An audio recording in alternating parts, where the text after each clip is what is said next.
by Subhash Yadav picnic मनैबे गे सोनामा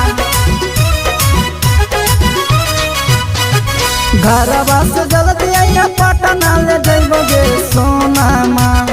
पटना ले जइबो गे सोनामा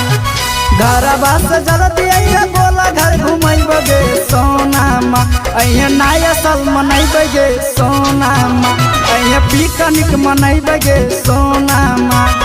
घरवा से जल्दी आइया कलकत्ता ले जइबो गे सोनामा अइया नया साल मनैबे गे सोनामा अइया पिकनिक मनैबे गे सोनामा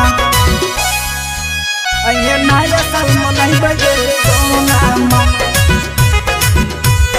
पिकनिक मनैबे गे सोनामा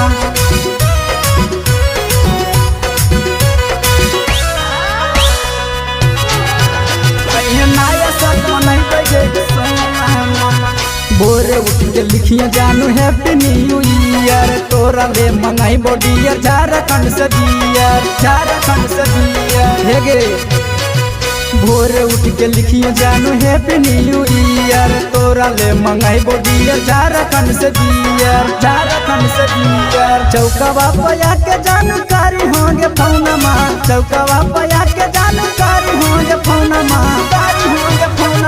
चौकवा पया के जानकारी होंगे फौनमा अइयो नया साल मनैबे गे सोनामा अइयो पिकनिक मनैबे गे सोनामा अइयो नया साल मनैबे गे सोनामा पिकनिक मनैबे गे सोनामा अइयो नया साल मनैबे गे सोनामा सजी हो सवारी हो सिटवा पहनली हो पियर जेकरा में लिखल है तो हैप्पी न्यू ईयर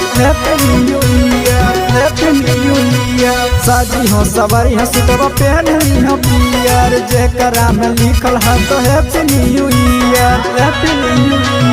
सोनू आया जितवा रखता दिलवा के कोनमा सुबह रखता दिलवा के कोनमा सोनू आया जितवा रखता दिलवा के कोनमा